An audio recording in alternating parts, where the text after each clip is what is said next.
Hi, friends, and welcome back to Rediscovering Childhood, where we explore the beautiful, messy, and magical world of childhood and what it teaches us about ourselves. I'm your host, Miriam Lopez, and combining my background in primary teaching, psychology, play therapy, training, coaching, we are diving into a topic that might feel simple at first glance, but it has layers of depth. Being a role model for our children. Now, when you hear role model, you might picture the perfect parent, calm in every situation, always making the right choice, never raising their voice, and somehow having the answers to everything. But here is the truth. Being a role model is not about perfection at all. It's about showing our kids how to be human, how to navigate mistakes, how to talk to ourselves with kindness, and how to keep going when things don't go to plan. So in this episode, we'll unpack the myths about role modeling, explore how our self-talk shapes our children's inner voice, and talk about the little everyday ways we can model resilience, responsibility, and self-compassion. So if you're ever worried that you're getting it wrong, that you're not doing enough, that you are not enough, this episode is here to remind you that your imperfection might just be the best lesson you can give your kids. So let's dive in. Have you ever seen your child do something good or bad and thought, whoa, that's me. That sounds exactly like me. Our kids are mirrors and they don't just hear what we say, they hear what we don't say. And that's way more powerful. That's what sticks. They learn by watching, not just by listening. It's not about us telling them to be kind. It's about us showing them how to be kind because we are kind. And that's what they learn. How many times we tell our children that they have to stay calm, just breathe, stay calm in the middle of a meltdown. And we tell them, you have to stay calm, you have to breathe. You have to. They don't have to. We expect them, we want them, we want to help them. We love them to feel calm. They don't have to. There's nothing we or anybody in this life have to do. So just by changing those words make a big difference. We become more empathetic and more compassionate towards what they're feeling. But we want them to stay calm and we tell them to stay calm. But then they see us at the traffic lights getting mad at some other drivers, getting all angry and upset because they're doing something silly. And then we just lose our own temper, and that's what they're learning. They're not learning about us telling them to stay calm in those situations. They're learning about us losing our control under certain situations, under pressure or in different scenarios in life. And we don't even realize. And they're watching, they're always watching. Anger is important in our life. Anger is giving us information about something that's happening, that's not aligned with our own values. So we need to pay attention to that. But it's not about not being angry. It's about how we react to that anger, that feeling, that situation. So if that happens, for example, and we're driving, we're trying to move into the lane beside us to take the exit, and there's a car there that just goes really slow and it's not letting us explain. That's very dangerous if they're going that slow because people are going to try to overtake on the wrong lane and that can cause an accident. But I'm just going to slow down, let them go, overtake. And, I got distracted. It's my own fault. I got distracted and now I'm too late to turn and get my exit. So I'm just going to take the next exit. I'll try to not be distracted next time. And that's also taking responsibility and not blaming others for what happens to us. I got distracted. I realized that I had to take the exit a bit too late. And then there was a car there. I can't blame them. I have to take responsibility. And that's when we lead by example and when we are role models. And by trying to be a better role model for our children, all we're doing is being a better person for ourselves. And that's the real learning, because it's a real connection that we're making with our own self, and our children are watching. They're always watching. The myth of perfection. A role model isn't someone who never makes mistakes.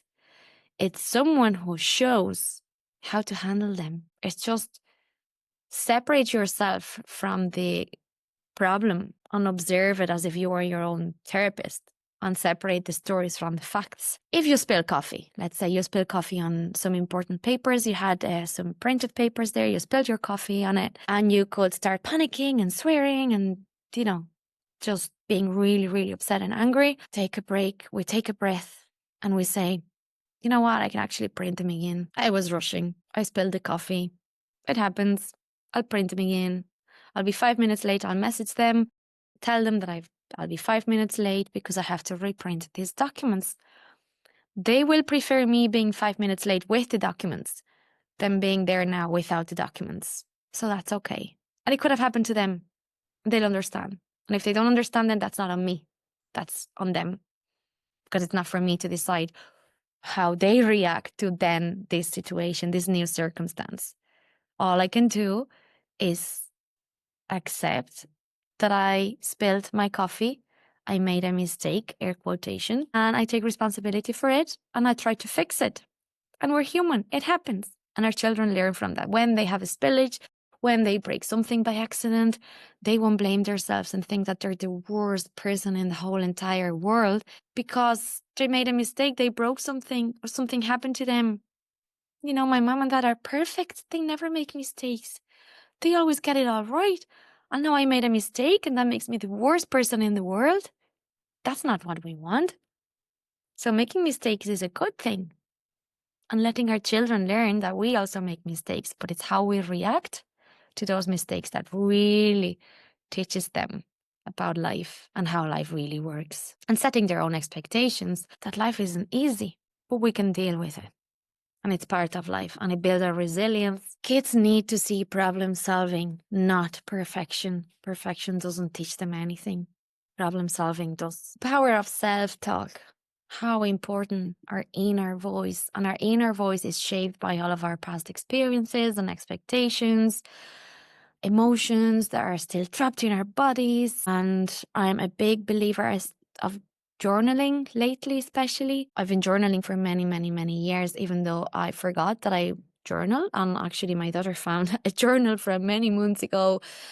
And it was just really interesting to see that I did do journal whenever I need to. And it's not that I have to journal, is that when I feel like I have something to say, and you can start with writing one word and then the next words will follow. There's no right or wrong, but it really helps you reflect on what happened that day, how you felt that day, notice things that you didn't notice because you were so busy during the day, and how to be a better person the next day for yourself and for the children in your life. We say things like, I'm such an idiot because I forgot this or because I did that. But instead of that, if we replace it for, I forgot my phone, how can I make sure I don't forget my phone again? I'm going to set a reminder.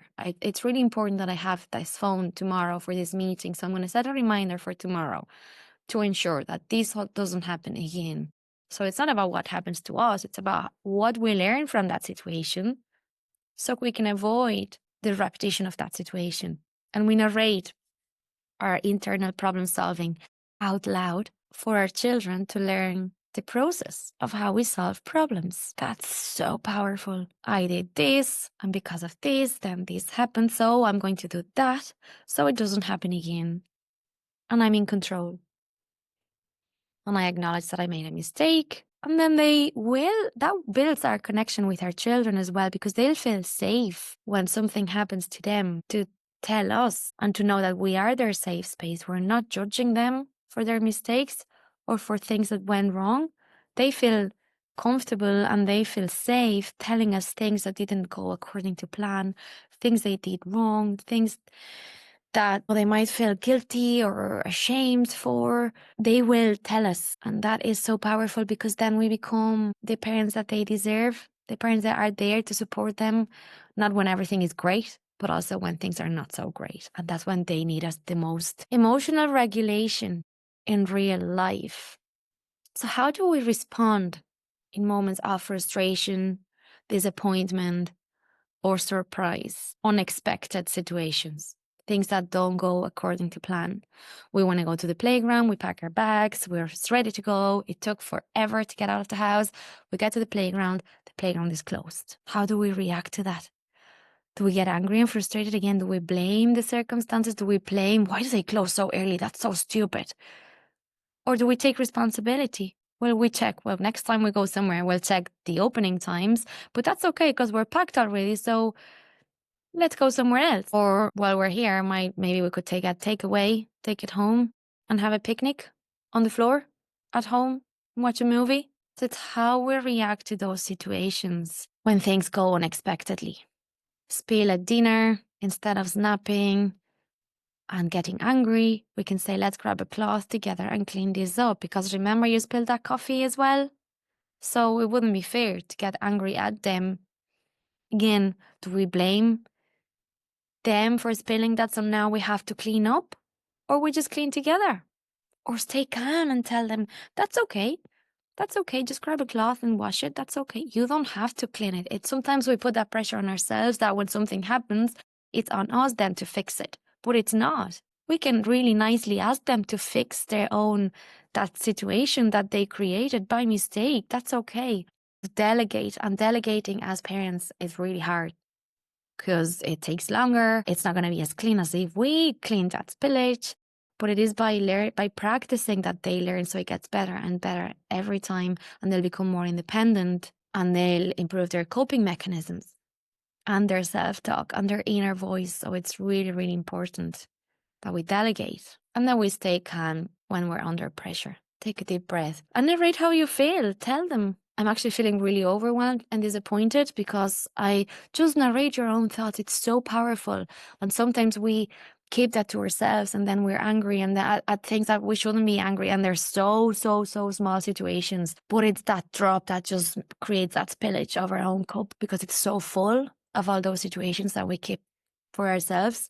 Just explain how you feel. They'll understand. And it's by repetition, and then you're narrating your own thoughts and your own processes. They will be able to put words into their own thoughts and their own processes and improve how they think, how they regulate, and how they cope with situations in life. And taking responsibility again. We're not blaming the circumstances. We're taking responsibility. We're also not blaming ourselves. We're taking responsibility. That's very different, because blaming others teaches helplessness. It's out of our control. We blame others, so we don't have to take responsibility because it's their fault. So there's nothing I could have done differently, because I'm that perfect parent and I don't make mistakes. It's not my fault, it's their fault. So there's nothing I could have done differently. That's not true, because there is learning in every mistake. There's learning in everything that happens to us. So if we remove that responsibility, we're also removing the learning opportunity from that. So owning our actions teaches empowerment. Yes, I spilled that coffee. I shouldn't have those papers there. They should be in my bag, put away, ready for the meeting later. So take responsibility. We're late for school. Instead of the traffic lights made us late. Traffic lights were red. And again, and there was a tractor in front of us. And then there was this truck stopping every 2 houses to get all the bins and rubbish. Take responsibility. We left too late. I woke up too late. I was up scrolling until really late last night. I was really tired this morning. I couldn't get up. And then we were running around the house. And then I blamed everybody else because I was late. No, I should have woken up early. So I'll do that tomorrow. So my commitment for today is to put the phone away, to go to bed early, to wake up earlier tomorrow, and to not be late. And that's the only thing that I'm committed to doing today. And I will say that to the kids, because they learn about consequences. If you do something, it has a consequence, whether you like it or not. Everything we do has a consequence. Everything they do has a consequence. So it's like when you call them when you're in the playground, we're going to go home, and they don't listen to you. And we have to go home. We have to make dinner. I'm not going to have time to make the nice dinner that I was hoping to make. And then they're just not listening to you, and you go in the car and you get angry and start shouting. And I told you to, we should have left earlier. There's a bit of permissive parenting here. When we say we're going, we give a timer, we give a countdown, 5 minutes. We're going in 3 minutes. We're going in 1 minute, and then we go. And there's no 5 more minutes, 5 more minutes, 5 more minutes. We go. And if we don't, there is a consequence. I can't make dinner. We're going to have a yogurt for dinner. There's no dinner. Are you okay with that?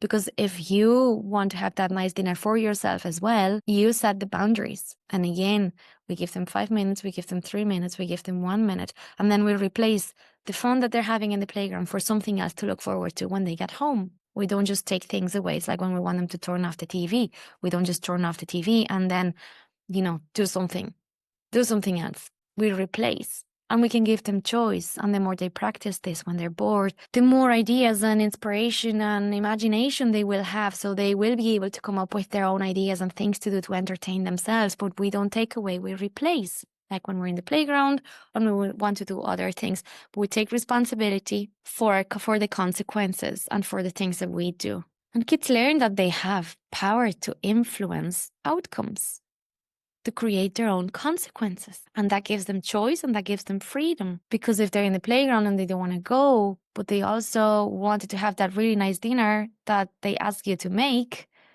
they have to go. So that gives them choice. And that gives them independence. And that empowers them for life. You don't have to fix your kids. The goal is not to control feelings, but to guide by example.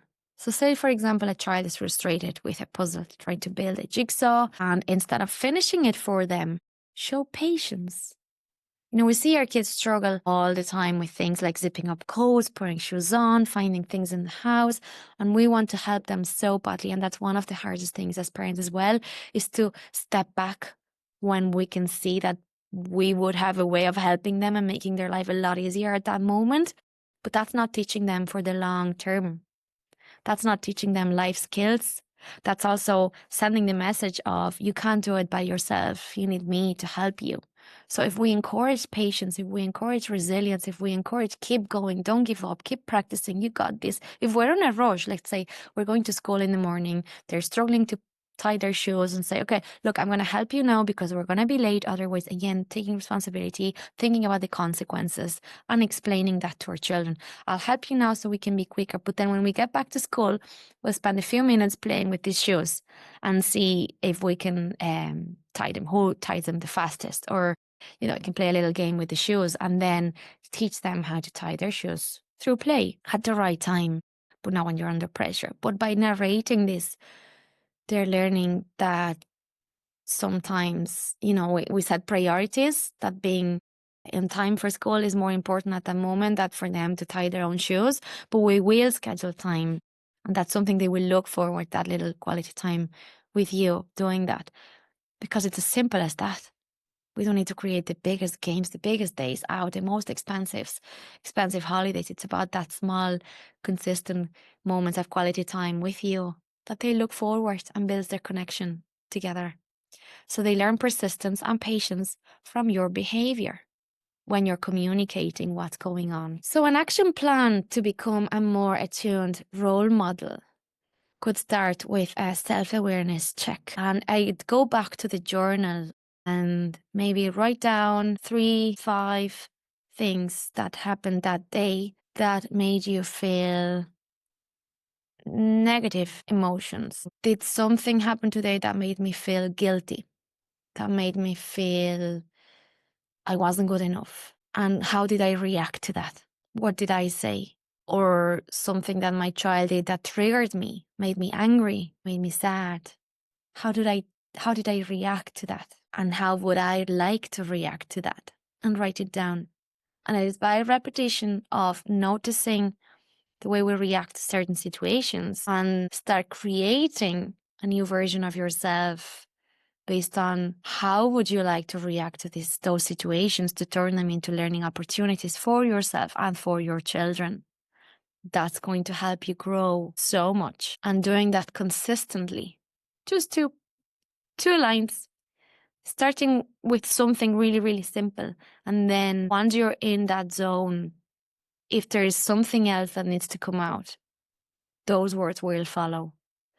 Then we adjust our self-talk. So pick something negative and switch it for a positive. For example, my child hit my shoes as a game and we were going to go this morning and I couldn't find them. And I got really angry and I shouted at him because I couldn't find my shoes. And then we were going to be late for school and I was going to be late for work. And he got really upset and he started kicking and shouting. And at that moment, of course, I blamed him for being late because he hit my shoes. Once I write this and I reflect from a more regulated emotional state, I'll realize that my child wanted connection. My child wanted to play with me. That's why they hit those shoes. They don't do it to annoy you. They do it because they're looking for connection. So repair. I would apologize for getting so angry, for blaming my child instead of taking responsibility for being late, and schedule what do I learn from this situation? Schedule quality time to play and create that connection and build and empower that connection together that they're looking for and that we need. And it will be good for us as well. And practice responsibility. It's not about feeling guilty. It's not about, I should have done this. I'm so stupid. It's all my fault. No, it's not about this. It's about learning. My child's looking for connection. Let's schedule some time of quality time tomorrow. Yes, I was late today, but that's okay because now I know that my child needs this. I was able to reflect on this. I will be a better parent tomorrow, and my child will have their needs covered because we will schedule that time for connection together and then celebrating perfection. I'm so proud of myself for acknowledging this and for turning it into a learning opportunity and for always wanting to become a better person for myself and my children. Thank you for listening to this episode. Don't forget to like, share, and follow so you'll never miss out on upcoming episodes. See you next time!